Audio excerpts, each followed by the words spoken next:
श्री परशुराम सेना मध्य प्रदेश की संभागीय बैठक श्रम शिविर इंदौर में संपन्न हुई। प्रदेश भर में आयोजित की जा रही संभागीय बैठकों के क्रम में उज्जैन संभाग के बाद इंदौर में दूसरी बैठक की गई। इस बैठक में इंदौर, खंडवा, खरगोन, बड़वानी, बुरहानपुर, धार, झाबुआ, अलीराजपुर के प्रदेश प्रतिनिधि एवं जिलाध्यक्ष शामिल हुए। आशीष चतुर्वेदी, अनिल शर्मा, सुनील तिवारी, आशुतोष दुबे, प्रदीप द्विवेदी बैठक में परशुराम सेना के संगठन, सेवा कार्य, आंदोलन एवं आगामी योजनाओं से संबंधित प्रस्तावों के साथ ही 20 जुलाई को जाना पाओ यात्रा आयोजन पर चर्चा हुई एवं महत्वपूर्ण निर्णय लिए गए। सेना के प्रदेशाध्यक्ष पंडित अनूप शुक्ला, प्रदेश प्रवक्ता दीपक शुक्ला ने बताया कि श्रम शिविर स्थित सभागृह में बैठक का शुभारंभ परशुराम ब्राह्मण कल्याण बोर्ड के अध्यक्ष विष्णु राजौरिया, सेना के संरक्षक अनूप वाजपेयी, पंडित योगेंद्र महंत, राकेश चतुर्वेदी, सुरेंद्र चतुर्वेदी, नर्मदा शंकर भार्गव, प्रेम गुरु, जितेंद्र त्रिपाठी के आतिथ्य में किया गया। परशुराम कल्याण बोर्ड के अध्यक्ष विष्णु राजौरिया को ईडब्ल्यूएस सर्टिफिकेट की प्रक्रिया को सरल बनाने और पुजारियों के वेतनमान बढ़ाने एवं अन्य विषयों को लेकर 11 सूत्रीय मांग का ज्ञापन सौंपा गया। बैठक में संभागीय प्रतिनिधियों के साथ ही सेना के संस्थापक पंडित गौतम तिवारी, प्रेम बागोरा, प्रकाश वाजपेयी, अनिल तिवारी सहित प्रदेश के प्रमुख पदाधिकारी शामिल हुए। बैठक की मेजबानी परशुराम सेना इंदौर महानगर के पदाधिकारियों ने की। सेना के दीपक शर्मा, पप्पी शर्मा, प्रवीणा पंकज अग्निहोत्री, मोनेश जोशी, नमन दुबे, विजेंद्र दीक्षित, संतोष तिवारी, प्रबोध महोदय, धीरज मैथिल आदि पदाधिकारियों ने सभी व्यवस्थाओं को संपादित किया। आज परशुराम सेना की संभागीय बैठक, जो कि दूसरी बैठक है, पहली बैठक उज्जैन में हुई थी विगत रविवार को और प्रत्येक रविवार को पूरे संभागों में होगी और आज इंदौर का दिन है। तो ब्राह्मणों में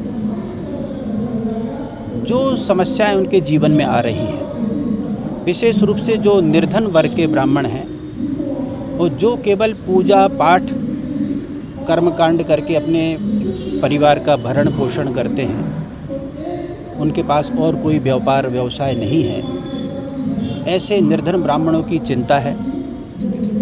दूसरी बात, हमारे जो मानक हैं भगवान परशुराम, जाना पाओ में उनकी जन्मस्थली है, उसके विकास के संबंध में सरकार ने बहुत कार्य किया है और उस पर और चिंतन करना है कि वहाँ पर ब्राह्मणों के वैदिक पठन पाठन की क्या व्यवस्था है, इसके संबंध में भी इसमें चर्चा है।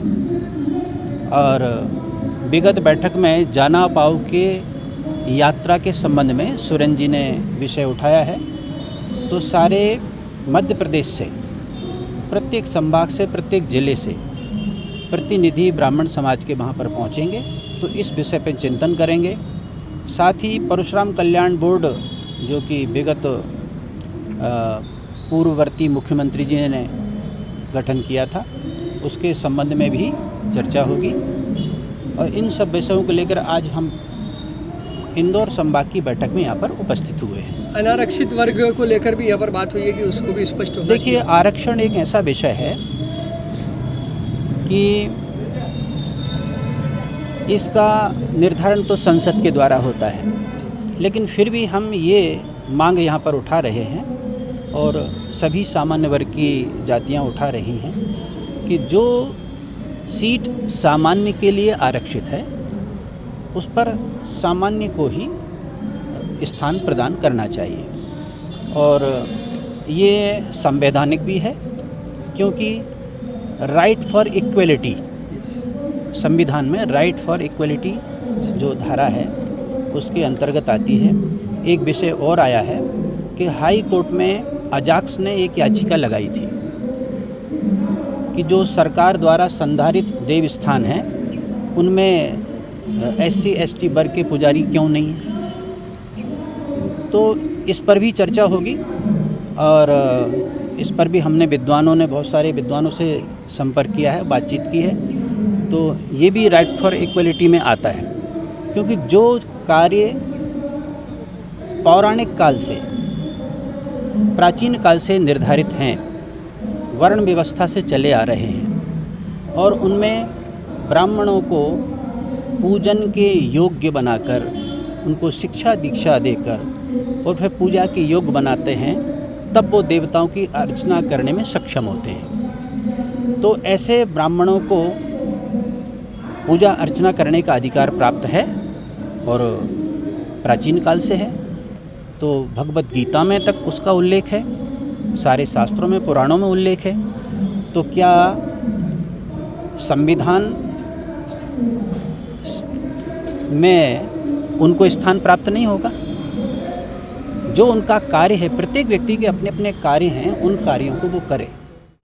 हमने ये तय किया है कि 1.5 साल हमारे इस संगठन को हो गया गठन हुए, हम पूरे 55 जिलों में, संगठन के हिसाब से जो 55 जिले हैं उसमें सारे जिलाध्यक्ष घोषित करेंगे। अभी तक हम 35 जिलों में घोषित कर चुके हैं और हर संभाग की हर रविवार को एक के बाद एक, जैसे पिछले रविवार उज्जैन संभाग की बैठक थी, इस रविवार पे आपने देखा इंदौर में हम लोग हैं, अगले रविवार हम नर्मदापुरम जाएंगे, सागर जाएंगे, शहडोल जाएंगे, ग्वालियर जाएंगे, चंबल जाएंगे, रीवा जाएंगे। ऐसे पूरे 10 संभाग को 10 हफ्ते में पूरा करेंगे। और उसके पश्चात जाना पाव की जो यात्रा है, जना पाव की यात्रा में सब लोग सम्मिलित होंगे, वहाँ चिंतन और मंथन करेंगे। समाज में जो गरीबी है, वो गरीब ब्राह्मण है, गरीबी कहीं भी हो सकती है, किसी भी समाज में आ सकती है, ठीक। तो वो गरीब ब्राह्मणों का उत्थान के लिए सरकार क्या कर रही है, उनके लिए आरक्षण, और जिनको आरक्षण मिल चुका है अब उनको इससे मुख्य धारा में आ गया, अब उनको इसका लाभ नहीं मिलना चाहिए।